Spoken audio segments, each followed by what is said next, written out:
folks, back in the Bossman show. Special guest for you guys, Mo Williams, new coach of the Alabama State Hornets out of the SWAC Conference. Coach Williams, man, how you doing? How you doing, man? You got into yesterday, man. How do you feel so far, man, being a Alabama State Hornet, man? I'm excited. I'm ecstatic. You know, all those words that means the word excitement is balled up into one. Can't wait to get started. Can't wait to, get on campus and do what I do. Man, I hear that, Coach. Now, how did it make you feel, man? The University of Tabs used to be the head coach. You worked with Coach Godfrey for 2 years out there at Cal State Northridge. You learned under him, a great guy as well. And now you've been out of the NBA 3 years. Now you're a head coach. So how does that make you feel knowing where you went from retirement in 17 now to coaching with Coach Godfrey now to being a head coach now? This whole process, man, how does it make you feel that this university said, hey, Mo Williams, we want you to be the guy to lead us going forward? Well, what it means is, when you set a goal and you put it in the universe, there's nothing that can't be obtained. That's another teaching point, experience that I give kids, and that I give my kids, at ASU. Just that simple fact of, man, listen, you can obtain any goal you set forth to, but you got to do the proper things and take the right steps to get and reach that goal. And that's what I did. This just didn't come about. I didn't just wake up one day and say, hey, I want to be a head coach. No, this was years of preparation, years of putting it in the universe, years of doing the little things to put myself in a position to be a head coach so early in my career. Kind of led me to my next question, Coach Williams, is that how did you go about prepping to be a coach? When did you kind of get that bug in your head that, hey, I might want to coach after my NBA days are over? Well, that was my third year in the NBA. It was 2005, and I actually volunteered, just to do it because he was a friend of mine. His son was pretty good. He was 14 years old in the 8th grade, and the kid I'm talking about ended up going to the University of Carolina, and he's overseas right now playing. Had a little stint in the NBA, but rewinding that, I started in 2005. It was a 14U AAU team, and we took them around the country to these tournaments, and I really enjoyed it. That's where my bug started. And then a few years after that, I started my own youth program in Texas and Mississippi, and doing camps and doing all kind of things, and had my program over 150 kids, and I have over 50 kids at the Division I level now. I have 7 guys that came through my program that's in the NBA. And I coach those guys every summer, from 2009, 2010 all the way up to my retirement. Every summer when guys season was over, they was in the Bahamas, they was in Dominican Republic, they was in Hawaii. Shoot, I was on the first flight back to Dallas to coach my teams. So I was preparing for this moment. Most definitely. You played with some great coaches in your career. You got a lot of different schemes in your head, probably a lot of different principles that you might want to teach. So taking all the knowledge that you have, Coach Williams, how do you see yourself kind of bringing it all together, condensing it to kind of make it easy for your players to comprehend and play the way that you want to play come this season? Well, for one, to kind of dumb it down a little bit, because I can talk about that all day, philosophy and all that type of stuff, but just to dumb it down, you have to understand what do you have on your roster, and you got to understand what's the best way to get things accomplished that you're trying to get accomplished. First thing is just setting your foundation. Your foundation is the most important. Developing the right culture, getting the right kids in, doing the right thing, and that's all off the court things. It's important that off the court activity, meaning academics, meaning how they carry themselves character-wise, it carries over to the court. That's how you become a very, very good team, when you have a good culture and you have a good group of kids. Most definitely, Coach. And I think, let's miss a lot about coaching is the player development piece, Coach. I feel like development of players is so key to the success of a team, because guys who don't play have to still develop to help you out, because injuries happen, things happen in life, and guys are out. So having a great bench, having guys who are developed and confident in their games and getting better daily will help you when it comes to February and March, trying to make that push, because guys get tired and get hurt, and you need guys who can step in and help you at a moment's notice. Hey, I agree with you 1,000%, and that's what it's all about, developing them, not just on the court. Like I said, I'm going to echo what I just said. Off the court is very important. That's where the start is. And you know, you get those kids to understand the development is not just on the court, not just getting in the gym 3 hours a day and you feel like you're developing. Yes, you're developing on the court, but it starts off the court. It starts with your mentality. It starts with how you carry yourself. It starts with what you put in your body. It starts with how you mentally preparing yourself each and every day to be better than you was yesterday. And you're so right about that, Coach Williams. I feel like that's so key because, I would see rookies with the Atlanta Hawks come in who did not know how to be professional, how to take care of their bodies, and how to prepare the right way, prepare themselves off the court. And for college kids, it's a really a big picture. You want to get education too as well, play ball as well, but become a better husband, a father, a man, because basketball is on end one day. You got to be a society, and having a coach who can help you become a man, turn into a model citizen going forward, is so key to any young man's success going forward in their lives. So having a college coach like you who know this will help these young men at Alabama State, I feel like, going forward for sure. Absolutely, I couldn't agree more. And now, Coach, I want to ask you about this, man. For as the recruiting piece of it, man, Alabama State, man, in the SWAC conference, Alabama is a great position to kind of get guys. Georgia, Mississippi, where you're from, Tennessee, Kentucky, Louisiana, Texas, not that far away. So if a wide net to get young men. So what would be the typical young men you want to have in your program to help build this thing from the ground up that you're going to build here at Alabama State? Well, like I said, it goes back to the foundation and the culture. You get guys, A, want to be there, B, that are great kids, and want to be successful and want to do it on and off the court. As simple as that. Most definitely, I got you on that. Now, also, how's it been talking to your guys, man? I know it's not hard. It's kind of hard with COVID-19. You can't really be on campus. Zoom conferences, FaceTime, and so how's it been getting to know your roster here the last week or so here? Every day, we in communication with our guys every day. Obviously, COVID-19 is what it is. Everybody is in the same boat, so it ain't just us. So it's just about doing things a little different, being able to adjust. It's no different from coaching. You know what? You come into the game with a game plan. You know what? When you get hit in the mouth, you better be ready to adjust. Hey, man. You got that right. I feel you on that, most definitely. And also, coaches, this is another piece of it. Being at HBCU, helping our young black men become successful black men in this world. So, how's that having that also on your plate to help our young black men become better black men going forward as well? Because I know HBCU is very important for our young men to grow and be great young men. HBCU is historically black college, and that word is in there, black. So majority of the students would be African American. With that being said, obviously that touches me because these are kids that come from the same place that I come from. If I wasn't the number one point guard in the country coming out of high school and I was just a player that's looking for a Division I scholarship, I could have been one of those guys too in the same boat. And historically, the big time coaches that can have a real good impact in your life, they're usually at Power 5 conferences or high major or high mid majors. So the opportunity for the knowledge that I've gained out my life, I couldn't ask for a better opportunity to be in a situation, meaning that we're talking about the topic of helping African American kids. But not only that, it's every kid that is in my program, no matter what race, no matter what color, no matter what background. If they're a part of my family, they're going to be a part of my family for life. And that's what I tell kids and their parents when I'm recruiting them right now. This is not just coming here and going to school and he did his job, I did mine. This is a lifelong relationship. You're trusting me. You're trusting me to make this kid that you're sending me into a man when he leaves, because he's going into the real world when he graduates. So my goal is to get these kids graduated, but most importantly, have them mature enough and their character at a certain point where they can go into the real world, whether they're blessed to play somewhere professionally or not. They'll be prepared to go into the real world and go get a job and be able to function in life.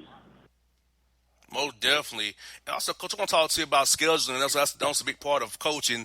Besides of recruiting, you got schedule as well. So I know in the SWAC conference, you guys have to play guarantee games, raise money for the university. Outside of those guarantee games, Coach, how you feel like you'll go about scheduling for your team? What do you do? Try to schedule them tough or play a non-exempt tournament? How you see you going about kind of get your young men some great experience before you get in that SWAC play there in January? Well, that's the whole thing. You want to get the experience. You want to be ready for conference play. That's important. We have to do well in conference. Our goal is to win the conference. Our goal is to win the conference tournament and go to the tournament. Those are our goals. So whatever we got to do scheduling wise to prepare us for that, we will do that. We will play the right teams. We will do all those things to get prepared. And what are your thoughts as a SWAC as a whole? Because the league is tough from top to bottom. A lot of great coaches.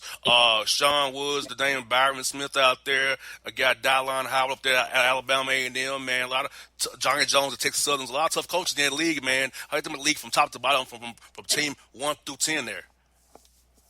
Well, you know what? I respect the league, and that's the reason I was so intrigued with the position that opened up at Alabama State, because I feel like I grew up around the SWAC, so I've been watching SWAC all my life, and obviously I've always kept an eye on every conference, and SWAC is one of them. And I always say, hey, man, to play in the SWAC, you got to be tough for one, because there's a bunch of tough dudes that play in the SWAC. It's a tough conference.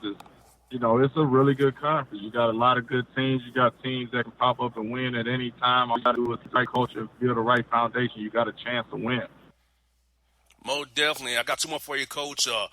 Who have been some guys in your lifetime and your career as a player and as a coach who really helped you out, man, and gave you the kind of guidance you needed to become the man you are today to lead this program here going forward? Well, I started with Mark Godfrey. He recruited me when I was in ninth grade, 15 years old. I've been knowing him since then. Played for him, and obviously coached with him when I was adult, and I was able to be around him at that point. So I got to give him a lot of credit. But it goes back to even when I was in Jackson, Mississippi, when I was 8, 9 years old, where a great friend of mine, and James Wright, recently passed over the past few years. But he had an integral part in me developing. He used to pick me up all the time, taking time out of his life, take me to the gym and take me to camps and do all these things while my parents working. So I owe him a lot. And then just going forward, just in my career after leaving Alabama, going to Utah, playing for Jerry Sloan and Terry Stotts and Mike Brown, all these guys that I played for, has been an integral part in my development as a coach, just learning what they do that was successful, taking things that they were successful with that I played in that was successful, seeing things that don't work.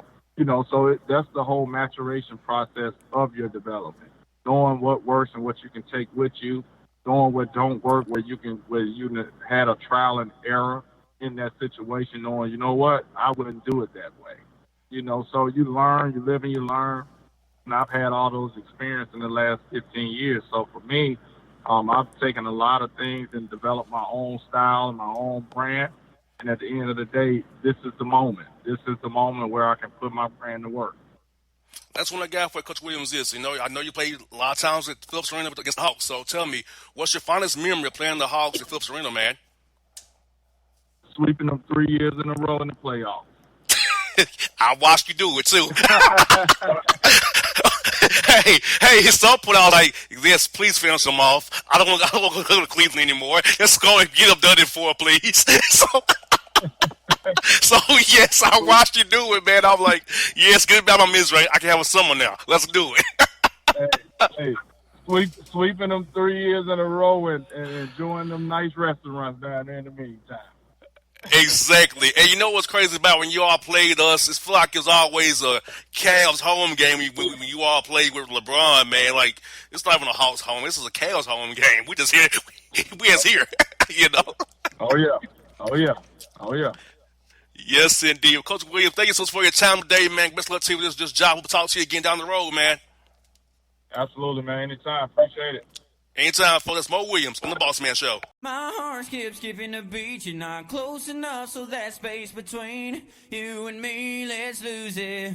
The way you're dancing, swaying to the music, girl, that body and how you move it. Every time you cross my mind, girl, I lose it.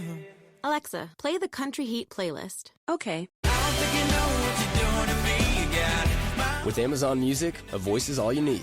Get tens of millions of songs. Download the Amazon Music app today. All right, folks, back in the Boss Man Show. From the show, Coach Steve Forbes here with me. He's now with the Wake Forest Demon Deacons, which means he'll be coming to Atlanta at least once a year to play Georgia Tech. So we're glad about that. Coach Forbes, man, what's up with you guys over there in Winston-Salem, man, and in Deacon Country?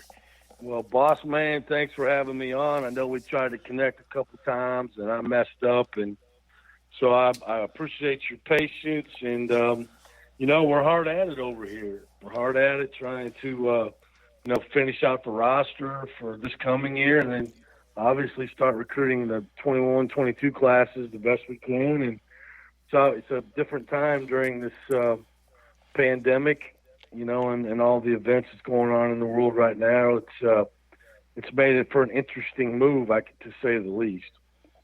Yeah, Coach, we last talked on March 12th, and I was in Nashville, and right before everything shut down, I was talking, even head to the arena and Bridgestone Arena, and all of a sudden, within that hour talking to you, it was all over, man. So it was so weird. Like, so from going from the air to from that. So how did you feel being still at ETSU when that all went down with your players and your staff, and how did you all handle that that all went happen so fast in March there?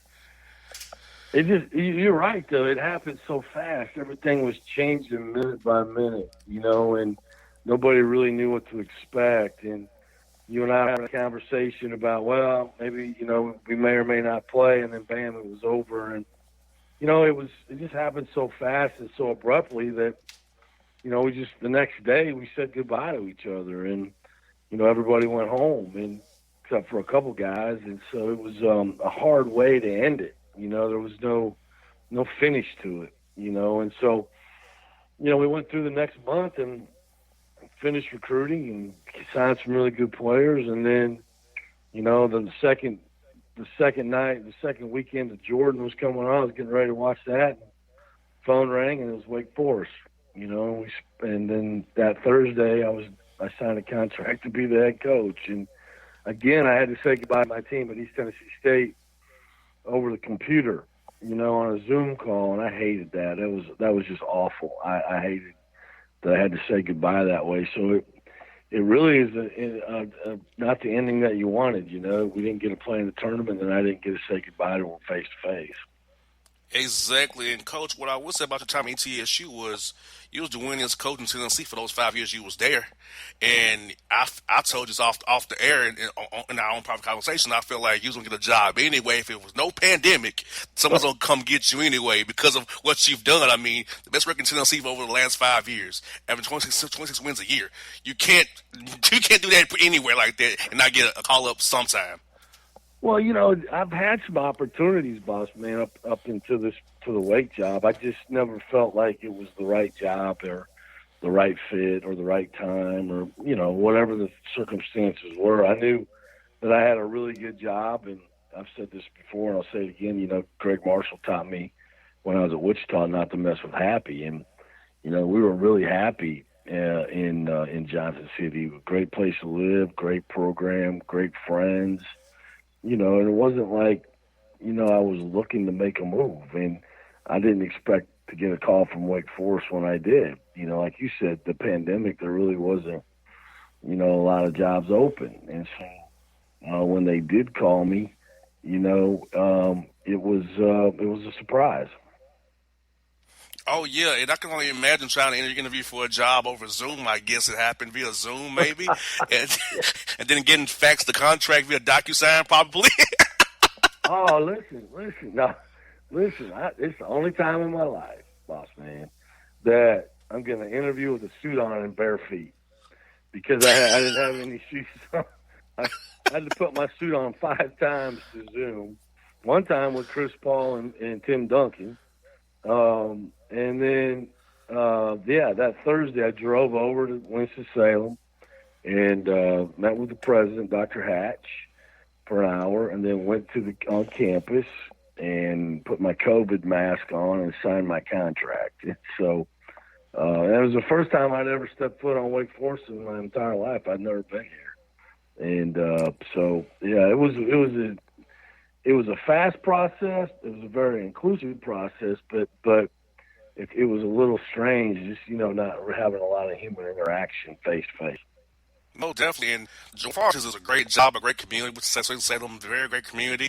I've been a few times for the tennis tournament they have out there right by the football field in late August. There, so I've been out there for that. So far, how's the city been treating you with what you've seen so far? And the Yeah, administration had to be real key for you to come take this job because if you have a great president, a great AD, and a great support staff around all those people, to have a great team on the court as well. yeah, you're right. I mean, Wake Forest was looking for a really good fit, and I was looking for a really good fit. And we found each other. And the community's been outstanding.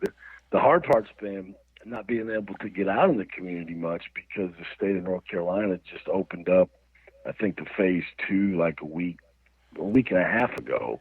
And so up until this past week, I really haven't even been able to go to a restaurant or anything. Basically, what I've been doing is coming over from Johnson City on Monday and working all week in the office till Friday, and then going back to Johnson City on the weekends. Just because there's not a lot open right now, but they're starting to open back up, and the reception's been awesome. As far as the students and the fans and the community, we really just haven't been able to connect face to face, and hopefully soon we'll be able to do that as this thing starts to kind of hopefully subside and we can get back to a little bit, I guess, of a new normal. And I know you, Coach, you love to get out in the community. You like to promote and get out there. So I know this has been hard for you not to be able to go see people, meet people, interact, because you need that to build a buzz on a program. And I know you're good about that. I heard about how you did up there in ETSU from Penny Collins, my guy. So I know how you roll, Coach. It's like, so I know you're out there. You just can't do it right now. No, I'm a relationship guy, and I like being, meeting people and getting out. And I learned a lot of that from Bruce Pearl. When I was at Tennessee, Bruce he was great at that, getting out in the community and promoting the program, promoting the things that we were doing. And so I learned from that, and we did a lot of that at East Tennessee State. And I think that's one of the reasons why the 4 of the 5 years I was there, we led the league in attendance, and we've got to get our attendance back in the Joel here. And, we're going to get out there and work it. But, the best marketing tool of all is winning. They're right. I mean, it ain't baby races and T-shirt contests, I can tell you that much. It's winning basketball games. And so, that's what we got to do, man. We got to start winning and give people hope, and get them excited again to come back and watch us play. And, Coach, you know how to build a program from being with Bruce Pearl and Greg Marshall and building ETSU yourself. So how do you see yourself going about attacking and building this Demon Dickey program the way it used to be when Tim Duncan was around and Chris Paul was around? So getting them back 2020 and above, with getting these guys going in that black and gold there, man. Well, Bossman, the very first thing I learned about recruiting is really good players make really good coaches. You got that so right. You got to get some players, and that's about, we got some really good guys and younger guys in the program. We got them coming back, and I kept Randolph Childress as an assistant, and that really helped that situation. And he was an All-American here and a great player. But we got to get really good. We got to get really good players so we can compete at the ACC level. And that's the key. And then we just run our own race. I don't think in a league like this, a Power 5 league, you can't worry about everybody else. You got to run your own race. And that's where I'm at with it right now. Is we just got to get better and get better and get better, and not compare ourselves to other teams in the league, but just set a standard and go for it. And that's where I'm at with it. And there's no reason that this program can't compete, and the ACC can't compete for championships. We have top 30, education in the country. We have the ACC, and we have, like everybody in our league, we've got really good facilities, great facilities. And in fact, the guy that built this fabulous practice facilities from Atlanta. Mitch Shaw, he lives down there, and he's a tremendous supporter of our program, and so we got all those things in line. We just got to get out there and work it. It's so cool that you're in the ACC now, the probably the best basketball conference in America. And unfortunately Tech is kind of middling, of course, but a lot of great teams from the top of the East Coast down to Florida, Lynn Hampton and Tallahassee. So how do you feel about it in this league, Coach? How the great coaches in this league, the great teams, man, and now you're a part of it, man. You're in the fire now. Oh, let me tell you something. I'm from Lone Tree, Iowa. Okay, I graduated with 32 people. Do you really think when I turned on that first Zoom head coaches meeting about 4 weeks ago, and there was Coach K, Coach Williams, Leonard Hamilton, Jim Boeheim, Tony Bennett, Chris Mack, on and on and on and on, you think I was feeling real confident? No, I wasn't. That's why, it's a great feeling, though. I mean, you're like you said, historically, it's the best conference in the history of college basketball. And you got all kinds of Hall of Fame coaches. You got the best players. Why not? Why not want to be a part of something like that? We've had our own share of success. Kind of like East Tennessee State. When I went there, they had a great run in the 90s with Mr. Jennings and Calvin Talford. And, they won at Greg Dennis. They won 4 championships in a row. They won 1 or 2 in the early 2000s with Tim Smith. And they won a couple maybe in 2010, and then they kind of hit a tough spot. It's the same thing with this program. I mean, I could go down, the lineage of NBA players that have played here, and so we just got to give it. We just John Collins with the Hawks right now. Yeah, John Collins running out the Hawks.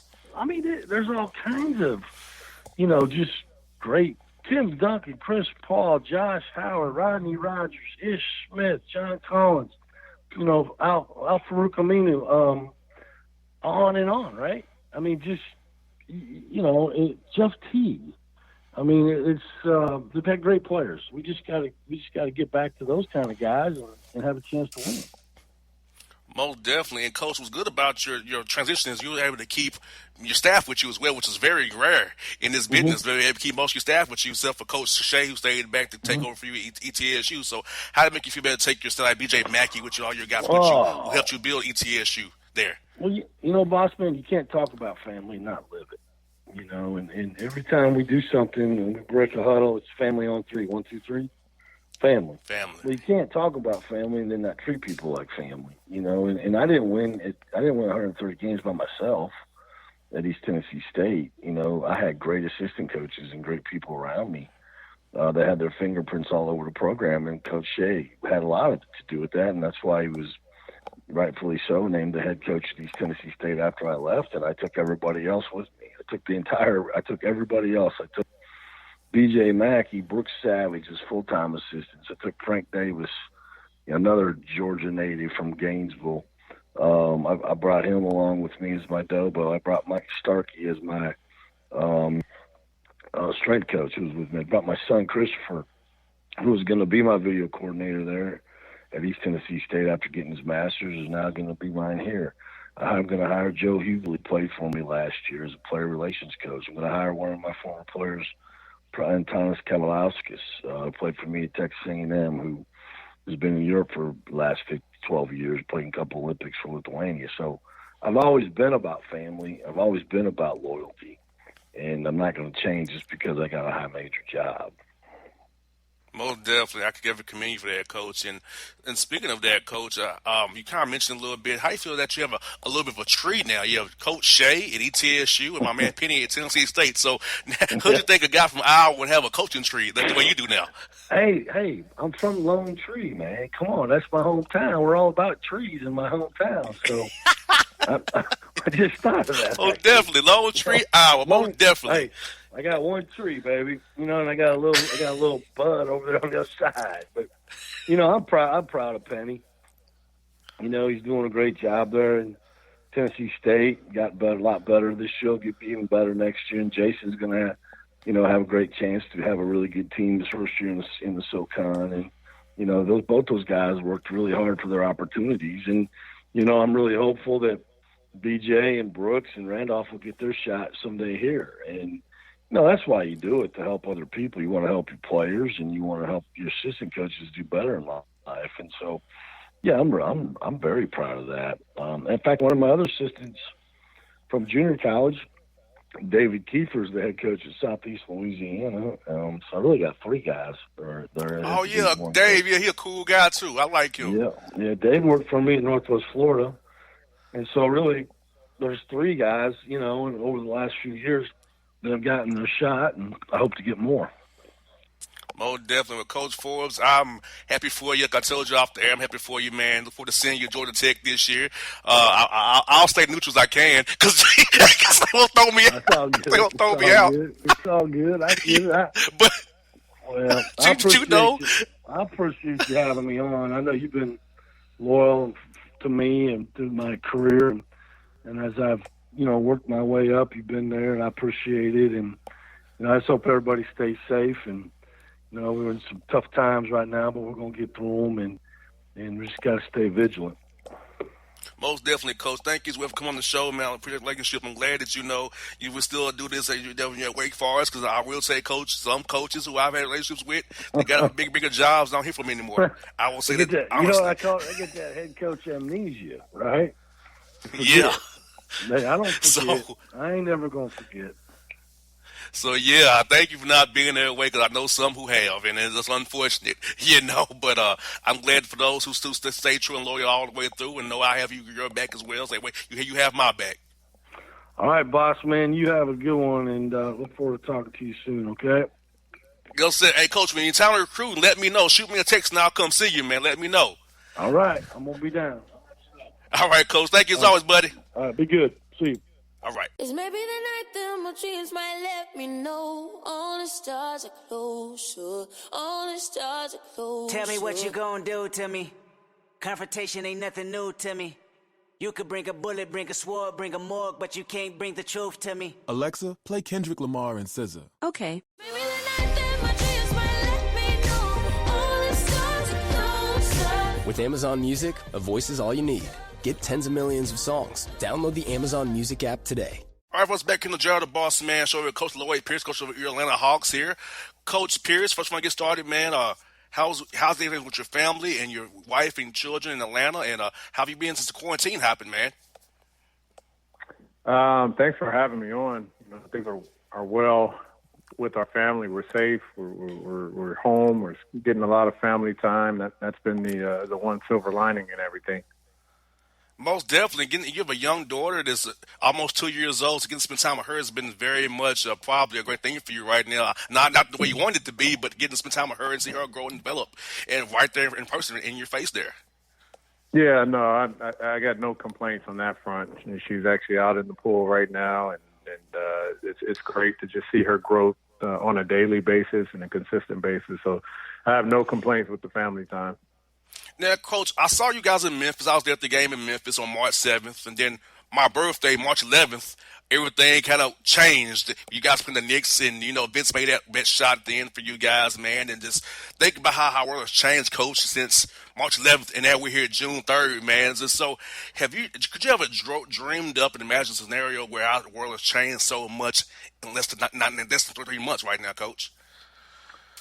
Yeah, I mean, to say it's been a trying year is an understatement. And I think, especially in our league, we start with the death of one of the greatest players that ever played this game, Kobe Bryant, and then the commissioner. So our league, we were deeply affected emotionally with those two occurrences. But I think as a country and as our world shifted with regards to COVID-19 and the pandemic and being sheltered in, it really put us in a unique position all at once. And, now I think, the other issue that's come up with regards to racial discrimination and the police for African-American men, we're all forced to see something that has happened in our country over and over and over again. We're all forced to see it at the same time and together. And I think that's why we're in the position we've been in the last week or so. It's a response to something that's been a major problem for African Americans for a very long time, and now we're having to deal with it, and the country's reacting. And Coach, you made a post said it could be just for Floyd, but just for Lloyd, a hashtag. And like Coach, I'm with you. As a 33-year-old black man, I'm fear for my life daily. I move with a different motion than most because I don't want to get pulled over. That could be me. And you're an NBA coach. I'm a radio host, and that doesn't matter if we're both. Other than that, we're both black men, and we're targets, unfortunately, in this world today. And it could easily been you or I instead of George Floyd. And aspiring out some more, Coach, because I feel like it's so important for us listeners to hear this here in Nashville that we have a little bit different experience than most do. And we have to always watch ourselves and watch our movements because anything we do can cost us our life just by living our normal life. Yeah, and I agree. I've tried to avoid sharing the personal stories, whether it's myself or people that I know. I think the truth of the matter is I've been black for 44 years, and I've experienced this defense mechanism for as long as I can remember when it comes to how you're supposed to conduct yourself when it comes to law enforcement. It's just an association of fear that happens naturally. I don't even know when it started. I don't know, what I've done or to equip myself with the proper response or reaction. But it's the fact that I have that fear, and so do most black men and black people in general, because of the systemic oppression that we faced, and because of the lack of communication or interaction that we just don't have for some reason in our communities, and with specific officers. I mean, it's not something that we say against all law enforcement. It's something that we say does exist. And it exists for one is too many, and it exists for too many officers and too many situations. And so I think it is an important conversation, but I think the flip side of it is that's what I've known, for as long as I can remember. I think what we don't know is who doesn't understand that this is a problem, and that's where we do talk to those that aren't of color, and we talk to our white coworkers and our white friends and our white CEOs and our white bosses and our white teammates about that fear, so they understand. It's not a matter of, you should be in our shoes and you should feel what we feel. We don't want that. I'm not asking for anyone to go through that. What I'm asking for is you to understand and acknowledge that that's a real issue. And if you can acknowledge that, we can start having those conversations about where it exists, because the education it has to exist in your families. They need to know that it's a problem. And your friends, they need to know that it's a problem. And then we can start figuring out, well, how do we solve it, and how do we deal with it, and how do we correct it, and how do we police it, and how do we understand it better?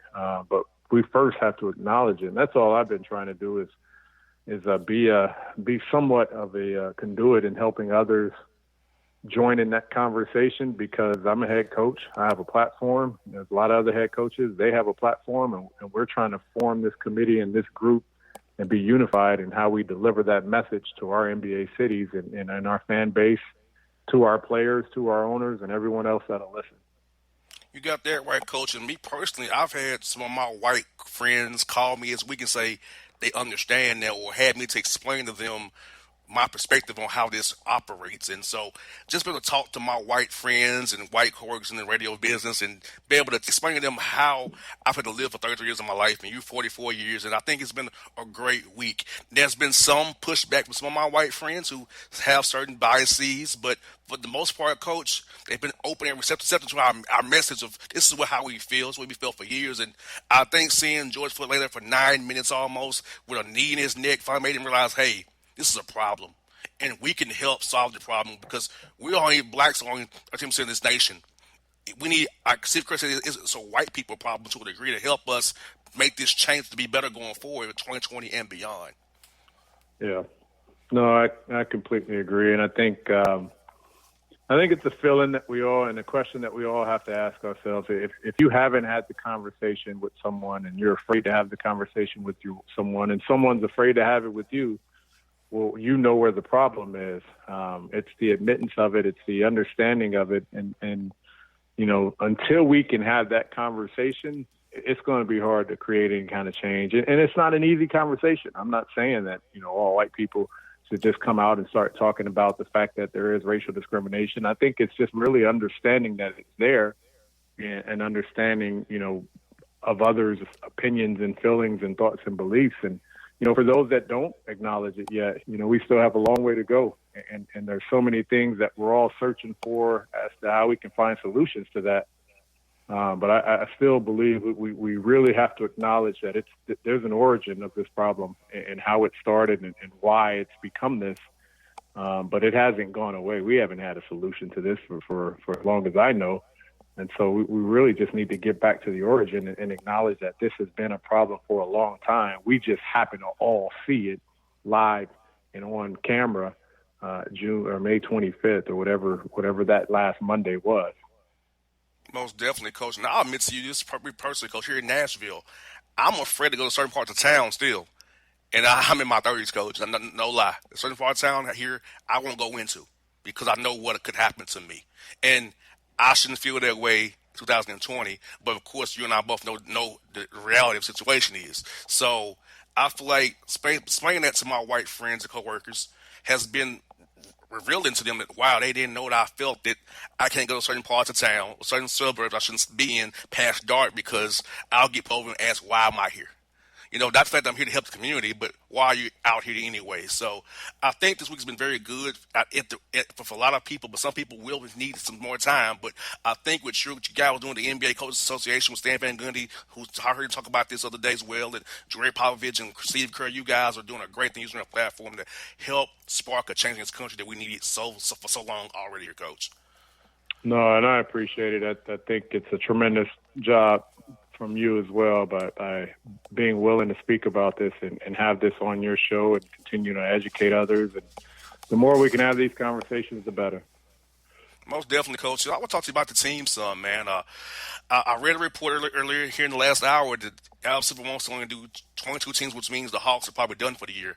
And I know I heard you say that your team needs to play, and I agree with you. You need to get those guys more experience in game action. So what will be your plan of action going forward to help your young core, your core five there grow and improve, knowing that, hey, the season's over, Summer League probably is not going to happen now, and what will be the plan going forward for you and your core five of guys going forward? Well, it's all of our guys. It's our entire organization. It's the commitment to what we can do to get better. And, game experience is the ultimate, but that doesn't mean we'd have to stop. We have to get in the weight room. We have to get stronger. We have to get in better condition with how we treat our bodies and that long-term aspect of really being diligent with what we do to get better physically. But we'll find ways. That one setback isn't going to hold us off. We've been away from basketball for a while, and it's affected everyone in our league. But for us, we go back to the drawing boards, and we're still aimed at not skipping any steps, which means we've got to work on player development, work on our bodies, stay in the gym, and we'll continue to grow as a group. So it would be unfortunate if we don't make it to Orlando. It won't be the end of the world. We'll continue to work.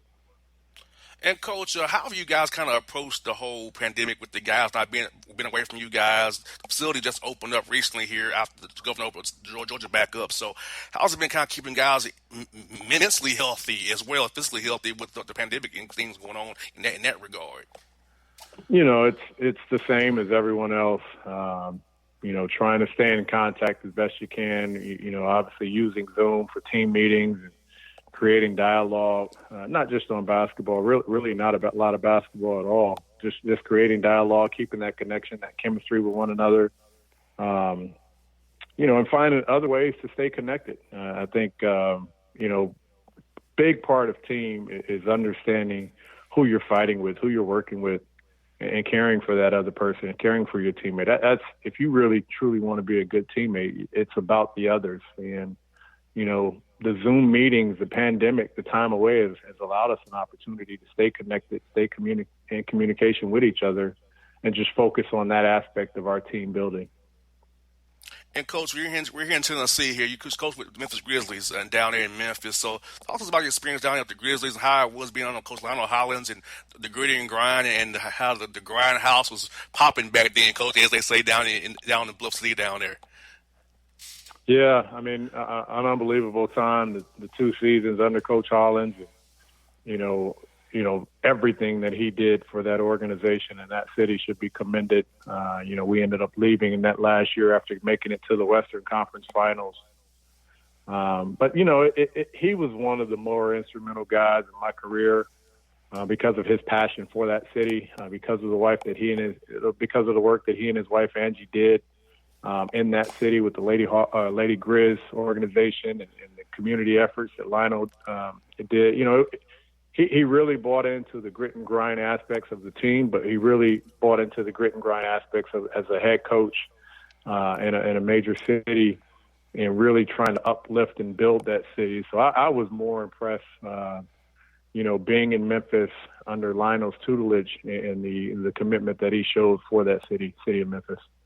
Oh, yeah. So, it's always good to drive down there and see those guys play. Or, I'll be up I-40 late night going from Nashville to Memphis after the games, man, seeing you guys play back in those days, my early days of radio, man, grinding out there hard. Something I do with you guys with the Hawks, man. And, I love what you all did down there for that city and that team, because that city really loves their team. They love that Grizzlies so much down there. And that's the passion they have for that team was one of a kind, in my opinion, Coach. Yeah, no, it's an unbelievable group. Mike Conley and Tony Allen, Zach and Rudy and OJ, a lot of guys that came in and gave their all and had probably some of their best years there in the city. It was a great time to be part of the Grizzlies and the Grizzlies organization. And, Coach, you coached one of my buddies, Robert Covington, with the Sixers, who went to TSU, my alma mater here in Nashville. Speak about Robert Covington, his development as a player, and what he meant to you when you worked with him in your time in Philadelphia there. Yeah, great story for a guy who really had to work his way into the NBA. I believe he was undrafted, one of those in-between position guys, but, true character, true testament to his work ethic. Was able to get picked up by Houston, the Houston Rockets organization. We were able to pick him up and sign him to an extension and a long-term deal in his first go round, and then really get him a kind of a major payday in his second go round with Philly. And you've seen he's been an all defensive player. He's moved a little bit, but he's a very valuable 3-and-D type of player in our league, and that's where our league is. And so Rob's in a great position down in Houston, and we'll be looking forward to seeing him again when the season resumes. Well, Coach Pierce, thank you for your time today, Coach. Best luck to you. I'm so happy for you, the job you're doing with the Atlanta Hawks. I'll also be anytime we coach. The Hawks are my favorite team. I know I shouldn't be biased, but you all have a favorite team. From being in Nashville, I just come down there and see them guys at the Omni play. So I've been a Hawks fan since I was a child. So getting to cover you guys and talk to you and your players, man, it's a dream for me always. I just want to see you guys when I come down there and cover the team, man. No, I appreciate you having me on, and be safe, and good luck with the rest of the radio. Thank you, Coach. Have a good one. Talk to you real soon, buddy. Okay, thank you. It's Lloyd Pierce on the Bossman Show. Till the tears run down from my eyes, Lord, somebody, ooh, somebody, can anybody find me? Somebody to love. Alexa, play hits from Queen. Okay. With Amazon Music, a voice is all you need. Get tens of millions of songs. Download the Amazon Music app today. All right, folks, back in the Bossman Show here with my man J.C. Smith on the Essentialist F podcast. They're doing big things over there, hosting on the Zoom platform. See him and his crew every week on YouTube. My man got his things going on, man. Bruh, how's it going with you and the crew, man? Oh, man, what's going on, boss? Hey, everything's good, man. We still growing. The show is still kind of in its infancy stage, if you will, man. So we still growing, man. Still, trying to make things bigger and better, man. We trying to get on your level, man. But, bro, man, how's it feel to be back in the media game again? I know you've been back on the show here for about 6 months or so, but how's it been to get back in the media game, hosting your own show now again? Yeah, man, trying to get back, get it, man, get back on my grind with it. So it's been good. It's been good, man. It's kind of getting those creative juices, creative energy going again, man. Like I used to have it back in the day, man. So that's good. So I just want provide a platform where everybody can share their views and we have fun and be entertaining at the same time. You know how it goes.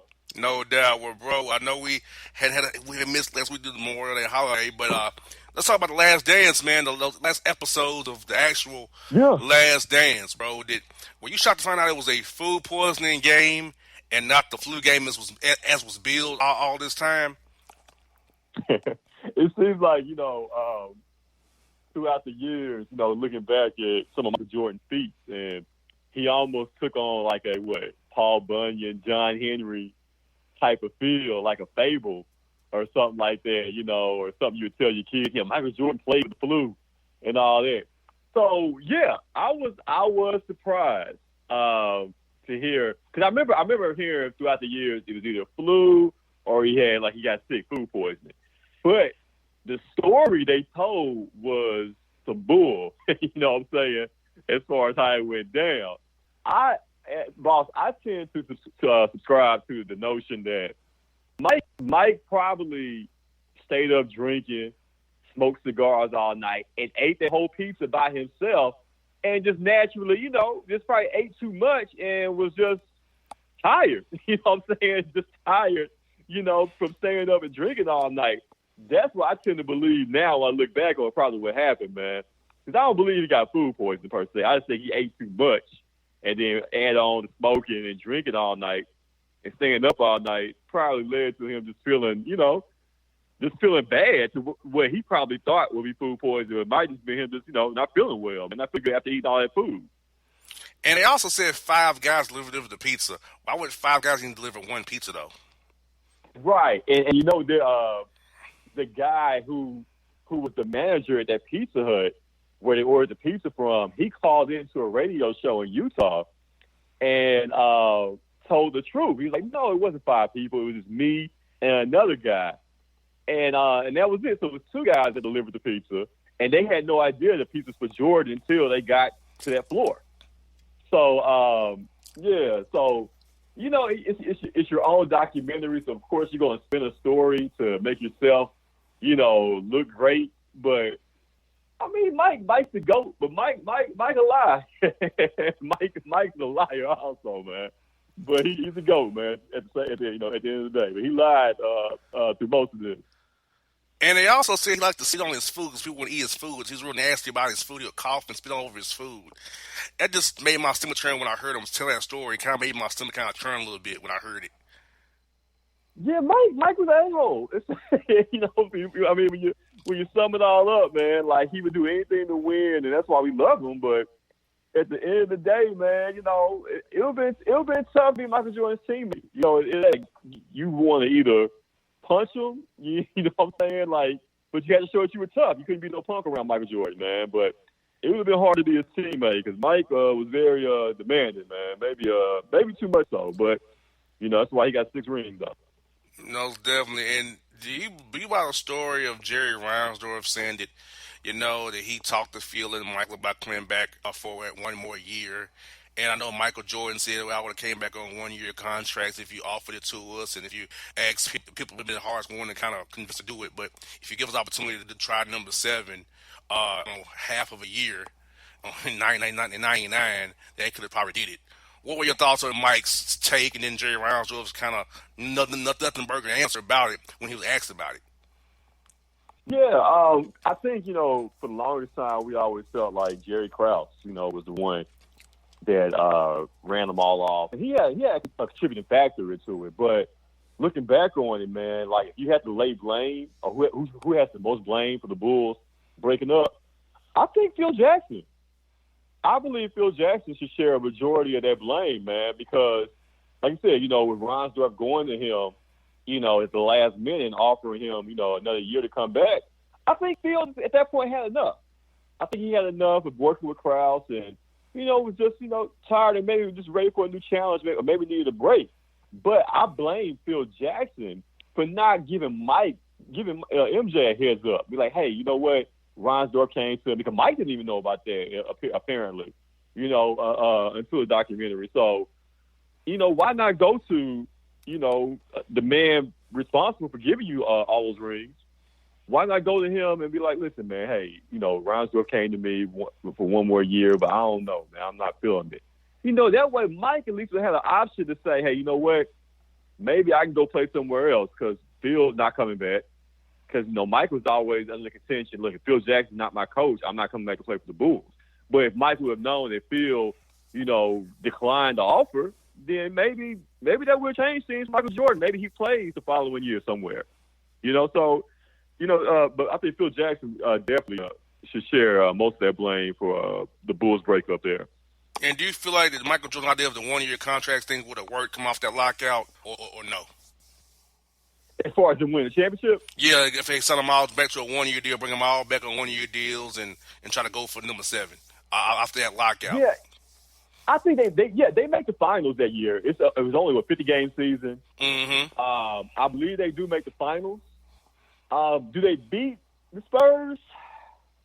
That's going to be tough, man. You're talking about two Twin Towers, David Robinson and Tim Duncan, a young Tim Duncan who's just coming into his own there. I think they would have had a great chance, but I still don't believe Scottie Pippen comes back. You know what I'm saying? Like, let's say if everybody signed up, let's come back one more year. I'm not sure Pippen comes back without the big money guarantee. I couldn't see Pippen doing a 1-year, $5 million deal or something like that at the time. Like, because Pippen was ready to get paid. And the Bulls did him a favor also by doing a sign and trade with Houston, allowing Scottie to finally, receive the big money he's been waiting on, throughout his career there. So they get to the finals if everybody comes back, but I'm not sure if they win 7 up. I mean, I looked at it this way, bro. Michael Jordan was gassed. Luke Longley was on his last legs. Dennis Rodman was on his last legs. Steve Kerr had a career as a bench player in San Antonio. Mm-hmm. Judd Bushler was on his legs too. Ron Harper didn't hear from him anymore. I mean, like, it sounds good on paper now, but I mean, truth be told, like we said previously, it ended probably when it should. Because if they came back, it all worked out. It all ended the way it was supposed to. It was glorious the way it ended. Mike hitting that last shot. That's the way it was supposed to. It was supposed to end and go out there. And like I said, I think Jerry Krause. He had his faults, true enough, but I think he deserves more credit for what he built, what he helped to build, and for what he was trying to do. He was trying to go ahead. I think he saw the writing on the wall and said, with the guys getting older, they still wanted to keep Michael, but everybody else was, exchangeable at that point, or dispensable. So he was trying to go ahead and rebuild. And if Krause would have had his way, the things that he was trying to do, Krause was ahead of the game, man. He was trying to get a Tracy McGrady, when Tracy was only, maybe a year or two into the league. He tried to trade for him in '97, he was trying to go after McGrady. He was trying to get Grant Hill. He was trying to go after Tim Duncan in 2000, man. Like, they was trying to build, another super squad, post Michael Jordan. So Krause, deserves a lot of credit, man, for being, a step ahead of the game there, man. And let's be honest about it. None of those guys, except Steve Kerr, was anything after they left that team. Mm-hmm. Because even Scottie Pippen's contract looked very bad real quick. It did. It did, man. I think, that money was pretty much a thank you, for all the years or whatever. But, yeah, at that point in his career, Scottie should not have been making $18, $19, $20 million a year. No doubt.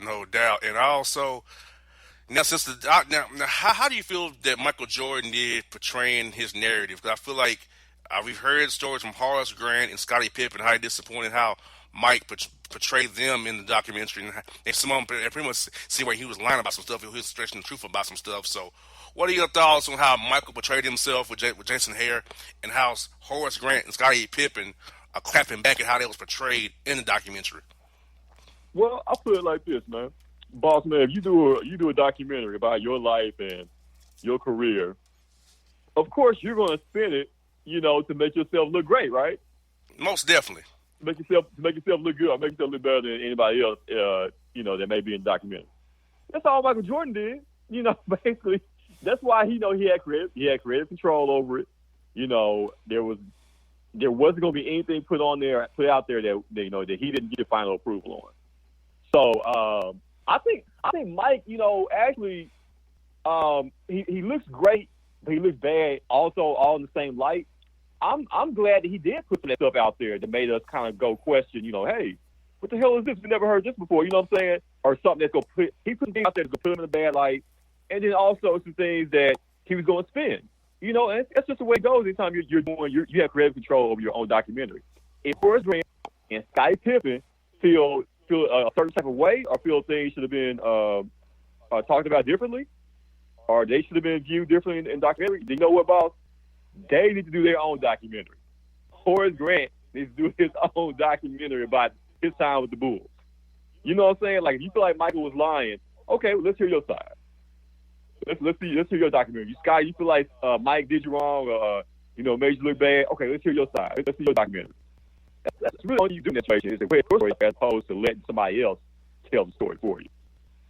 Exactly. And I think, really his beef with Michael Jordan kind of probably makes him go to the Magic even more, I guess. It probably pushed him to the Magic even more because of his beef with Michael Jordan and the Bulls organization because he feel like he was a third wheel, which you were a third wheel though, Horace. I mean, right. You come to Orlando, you're the third wheel, but I guess it's easier to sit between Shaq's third wheel than it is Michael Jordan and Scottie Pippen's, I guess. I don't know. Yeah. It's weird, ain't it? Yeah. And the Bulls thought, he's expendable and decided not to renew his contract, man. That was a mistake. That was definitely a mistake. And, that's why they tried to, make good with getting Rodman because they realized they missed a huge rebounding force with Horace Grant not being there. But yeah, man, like, all you can do is, tell your story, man. Can't nobody tell your story like you. So if you feel like somebody, was doing you wrong or doing you dirty or whatever, man, you got to put your story out there. But who wants to see a Horace Grant documentary? Yeah, featuring Rick Specs. What's going to be the title of it? They're going to call it Goggles? Rick Specs. Right. Yes, Rick Specs. That's what I got for you. Man. That's what I got for you, boy. Similar of Orlando, this bubble thing is getting more and more traction. Trying to decide how many teams to bring. Whether it bring 16 or have a 20 team with the 9 through 12 season in the Western Conference, 24 teams or all 30 teams. What are your thoughts on the bubble? How many teams should come to the bubble in Orlando? Come up here in late July and August here. I mean, I wish they would just go straight to the playoffs. Normal 16-team format. However, they want to get Zion out there. They want to get Zion down there in the mix because anytime Zion is out there, that's must-see TV. And they got to try to recoup, as much revenue as possible, from losing, losing games, losing money over these last couple of months because of Corona. So I see what's going to end up happening in the next few days. I think there's going to be a 20-team playoff. I think it's going to be your 16 teams, and then there's going to be a play-in with the other 4 remaining Western Conference teams that are not currently in the playoff because they got to get Zion in. Is it fair? No, but I understand it from a business standpoint.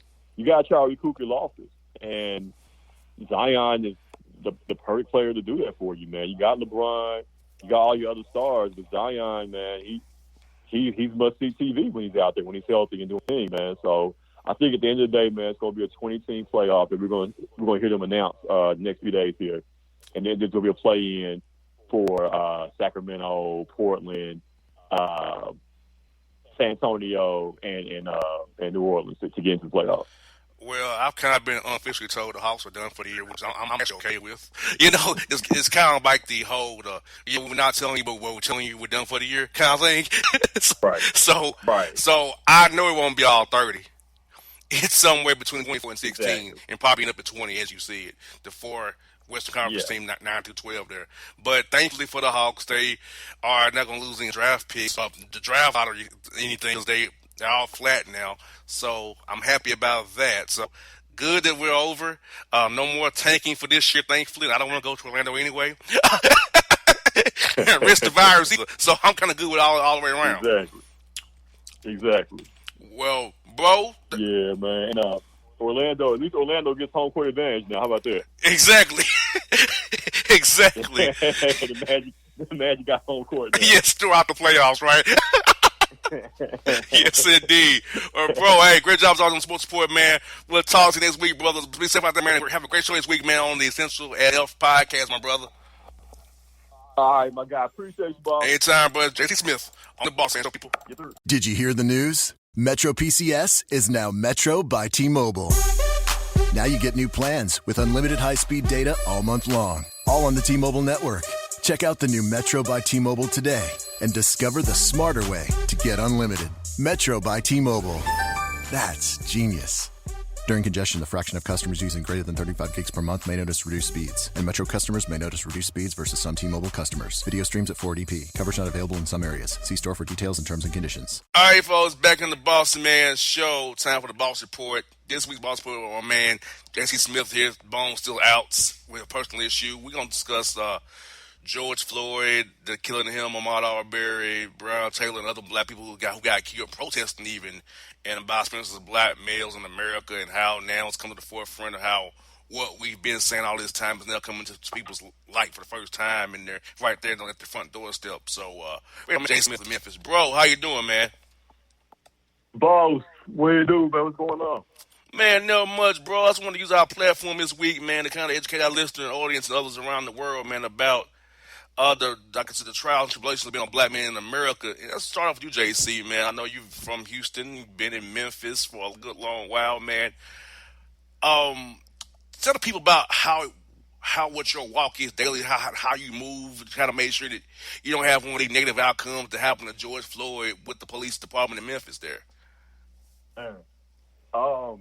Yeah, like that's a very broad spectrum as far as the question, because it's complicated as well, man, because, the things that we wake up to, and we have to deal with on a daily basis is unique because not too many other races of people, or men that have to go through this, man, as far as how we talk, how we conduct ourselves at work, and, if we do get pulled over, as far as the things that we have to kind of go through in our mind, like a checklist almost that we have to go through that, white guys, we don't have to worry about as much. So, it's a very complicated question, and it's just the the thing that we have to deal with as black men, and it's sad when you think about it that we have to go through that mental checklist every day, before we start our day, but that's just the trials and tribulations, like you said, of living, being black in America. And I'll just say for me, living in the suburbs of Atlanta, it's not many blacks out my way, so I move a little differently. I kind of move with a slow pace, keeping my head on swivel, looking over my shoulder at all times, and I kind of try to limit contact with people to begin with. You know what I'm saying? Because you never know when that whiteness might be weaponized against you. You know what I'm saying? The same way it was with New York with that with Amy Moore, or whatever her name was, with the man in bird watching guy in New York City, man, or hell, even Emmett Till, weaponizing whiteness. Remember that girl, Christine Leahy and LeVar Ball? He was like, I ain't talking to you. Like, it's those examples right there of weaponizing whiteness against the black man that makes you just be like, man, let me just move with a kind of a slow bop, like bro, man, almost. Let me just kind of move it slow, because I don't want to be another number or a hashtag or a stat. Yeah, I'll tell you something else, man, that, has always been a thought in my mind. Like, if I'm walking, on the street, and let's say it's a white woman or something like that, holding a purse, you know what I'm saying? Like, in my mind, I'm thinking, if I walk by this white woman, first, is she going to make eye-to-eye contact with me? Is she going to acknowledge me? Secondly, is she going to try to clutch a purse as if, I would try to, jackal for it or something. It's just things like that, I constantly always think about. Like, I'm in the elevator with somebody white. You know what I'm saying? Just, there's always something in my mind, man, where, it feels like we have to kind of go out of our way to make them feel comfortable almost. You know what I'm saying? Mm-hmm. Because we're looked at as intimidating or as threats. Right. Or some people, they're terrorists, or we're just nasty, bad people. Yeah. Exactly, man. It's tragic, it's sad, man, but it's just the way I think we've always kind of been built and conditioned throughout the years, is to not make ourselves, like I said, less imposing or less intimidating as possible, in order for us to be able to conduct and, and thrive in this world we live in. And, like I said, it's sad, and I hope we get to a point where that's not going to be the standard or the definition of being black in America. For our future's sake, kids' sake. Yeah, and you have a son that's growing up. I know you're probably giving him the talks about how to deal with the police and Yeah. what it is like to be a black man in America. Because your son is only gonna know from you, and he's gonna learn for himself as he get older. But how has it been a parent to have an educated young black male on how to move in this world as he gets older and navigates life? And my son, it's a great question, boss. My son, he's a lot like me at that age, kind of precocious and naive to the world, and not really having to experience anything as of yet. But, the way this world is going, I would be remiss at this point if I didn't have a discussion with him. We talked about it. He wasn't down. He knew about Ahmaud Arbery's death, but he didn't know about George Floyd. So I sat him down. I talked to him over this past weekend about it, and I asked him, what would you do if you're stopped, by the police, when you get older? And I kind of gave him that checklist, as far as what to do. And like I said, that's a conversation that my white counterparts don't have to have with their children. Asians don't have to really have that conversation with their children. Mexican parents maybe. But they do. This is something. Yeah. But that's just something that seems like it's built, exclusively for us to have conversations with our children. Just to make sure, and because it comes in handy. Because my mom and dad had the conversation with me to where, yes sir, no sir, when you talk to police, both hands on steering wheel, turn your music down. Just stuff like that, man. And like I said, you're going to get tried with it, though, because you're going to get pulled over at some point being black for no reason whatsoever. I've had plenty of experiences in Texas like that, where, it could have gone south if I didn't have that checklist in mind and how to speak. And just have, proper respect for people. And just showing that proper respect, that kind of reflects, and you kind of, and in my case, you're able to kind of get that back from police officers, but in other cases, you see, as we all know, it's been documented. In certain cases, that's not always, what happens. Speaking of police here in Atlanta, Saturday night they dragged out two kids from one from Spelman, one from Morehouse, trying to get back home before the curfew hit, and 5 or 6 cops involved were black. And I made this point to people that whether it's a black or white cop, they see blue. That race is called blue. Yeah. And the black cops will put on more to impress their white counterparts, show that they're down for Team Blue and not Team Black. Right. And so that's why when I talk here about community policing or, well, we need more black cops, no. I've had my experience with black cops trying to put on and show out for their white counterparts. So it's Team Blue. A black officer ain't gonna may give you credit, may not, but depending on their mood that day. But ultimately, they're Team Blue. Yeah, and that's the worst kind of police. Like you said, black officer, like I said, trying to show out for his white officer, counterparts there. That definitely makes the situation even worse. And like I said, the Atlanta situation, that was a situation where it was just so unnecessary. You know what I'm saying? It didn't take all that, for them to do that. It made a situation and to scare the hell out of those two children. That's two children. They're gonna get paid, of course, but they traumatized. They probably scarred for life now, man. They are scarred for life. Yes, like that. Yeah. Like I said, Morehouse, Spelman. I'm talking about, two of the elite, HBCUs in the country, and historically known as far as prestige in Atlanta, and you're gonna do that to them? You know what I'm saying? Like, for no reason, really. They was trying to abide by the law, trying to get out, of the area, or whatever. It was just so unnecessary to force, man. And that's the microcosm of police in general. That's the problem. The fact that they're using such unnecessary force for a minor infraction. You know what I'm saying? A minor situation. Why does it take so much force for that, man. And the cops deserve to get fired. And I would hope criminal action would be taken against those officers as well. They've been charged. Yeah. They've been charged, and they deserve to be Okay. charged. Good. Good. Yeah. But I will say this: it's not popular opinion, but the mayor, Keisha Lance Bottoms, is responsible for it too, and the chief Erica Shields, because they overacted and did the curfew. They sicked them on them people. You gave them a reason. All they want is a reason to act the fool, and you gave them a reason to act the fool. You're right. You're right.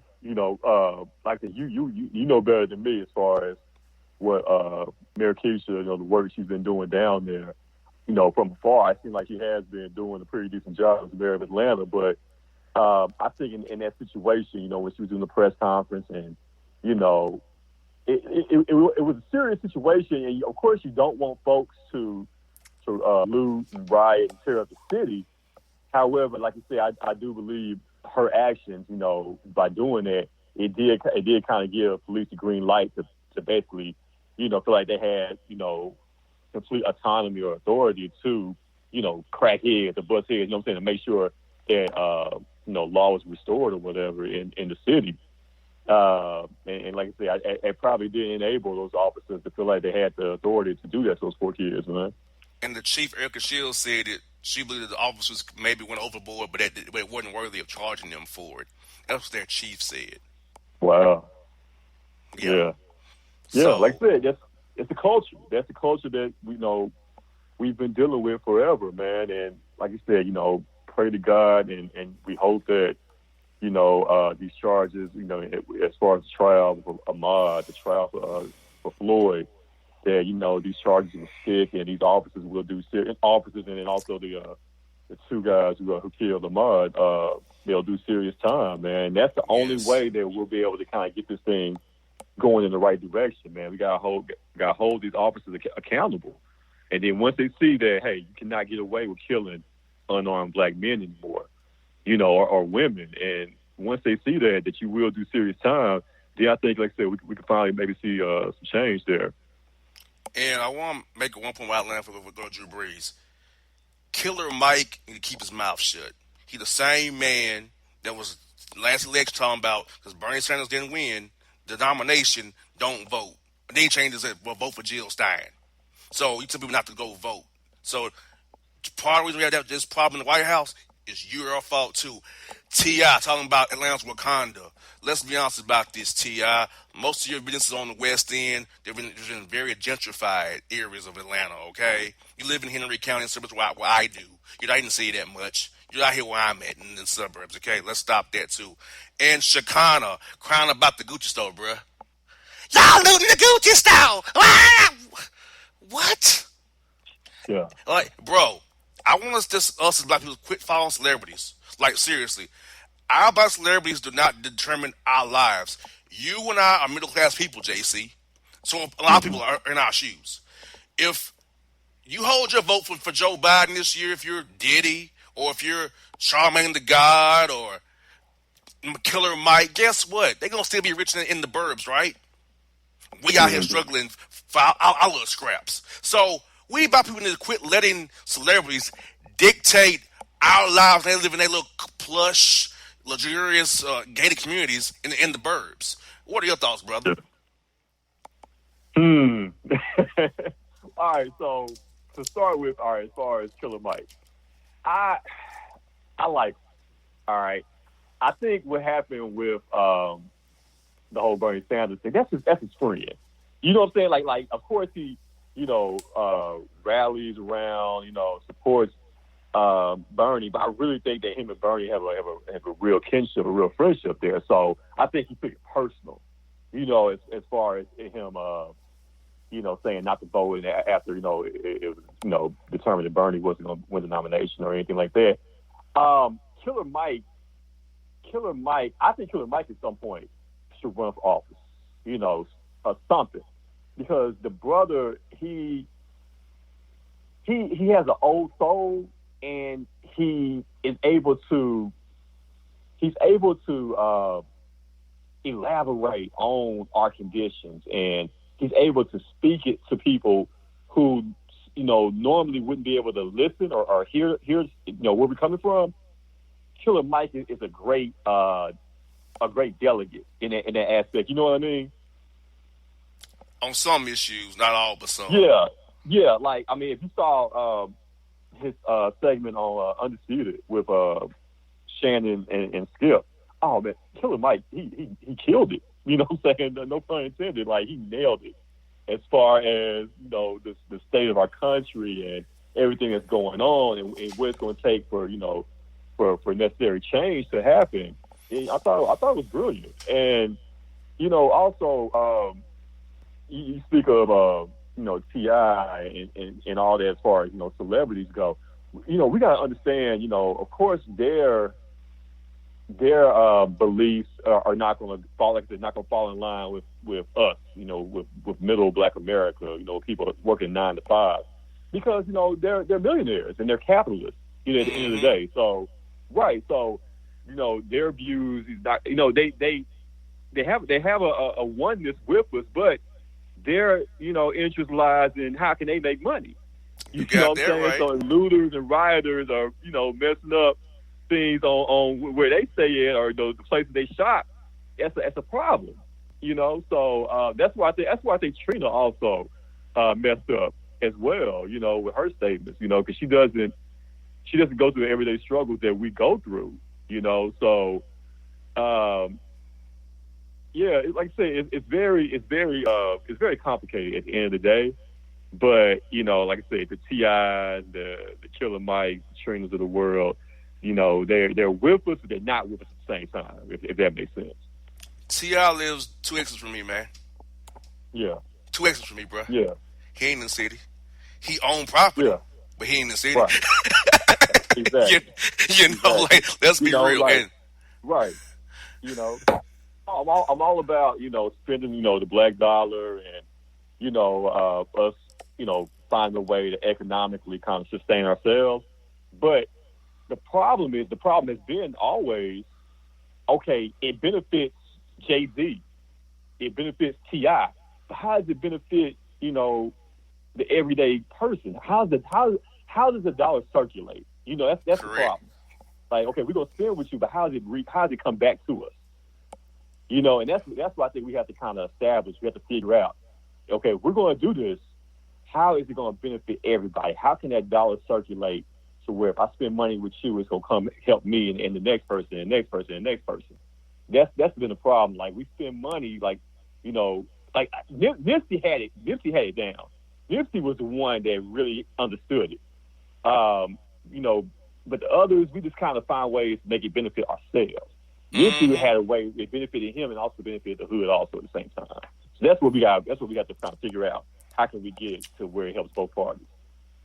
And I'm gonna say something on Joe Biden. I'm gonna go to Drew Brees. Joe Biden's right, bruh. If you vote for Donald Trump, you ain't black. And I want to comment on Charlamagne the God, Ricky Smiley, and Jeff Johnson, Angela Wright, others who talk about Joe Biden, B. Diddy, Joe Biden's black agenda. Go to his website, joebiden.com. There's one there for you. So if you have a platform in media, do your research before you open your mouths about certain things that you infiltrate our black minds, give people the wrong idea, make people stay home and not vote. We should have one goal, bruh. Get rid of 45. Get rid of Cheeto Man. Yeah, you're right. And that should be any decent human person, any person that feels like everybody deserves respect, deserves just the basic decency, basic common sense of respecting your fellow person should vote 45 out. Black, white, Asian. If you just feel like you got love in your heart for everybody, everybody has issues, everybody has their problems, but at the end of the day, we got to come together as a race of people. Black, this is a human race, black, white, whatever. And get people that like Trump and people that think like him, get them out of there, get them out of office, and let's put in people like that really have an interest for us, really have a care for us, and want to help their community, help us become better. And that's what we got to focus on, man. Like I said, if you voted for Trump in 2016 and you see the error in your ways now, man, I hope that you go out and you make amends to that wrong that you did 4 years ago. No, definitely. I've already voted by mail here, and I'm looking forward to do it again in November. And, bro, last story today on the Boss Report here is Drew Brees, man. He regurgitated his Trump right-wing talking point of that nearly disrespects the United States and the flag, bro. And he got dragged to hell yesterday, even by his own teammates. LeBron James hit him. Ed Reed hit him. He got hit from every which way. He gave some tepid apology with some passive-aggressive wording that, hey, that might was taken out of context, or I didn't mean to express it that way. You know how the PR firm does. His thoughts ain't changed in one day, bro. He's just trying to get this little over fast as he can. You know, and I almost could respect Drew Brees more if he would have stuck to his guns. You know what I'm saying?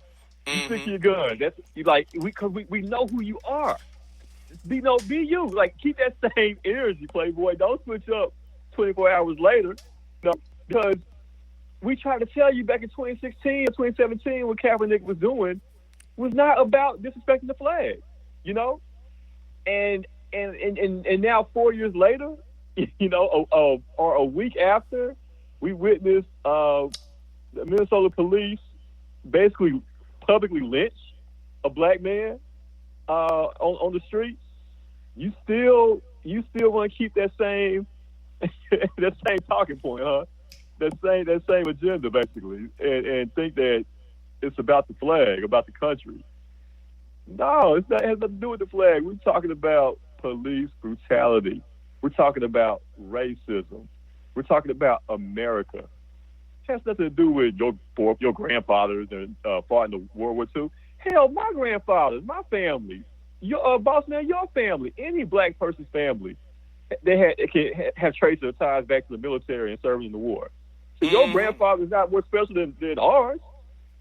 You know what I'm saying? And then ours was treated way worse when they came back home than Drew Brees people.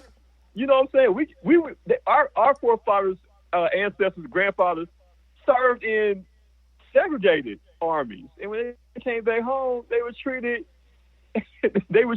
probably treated worse than when they left.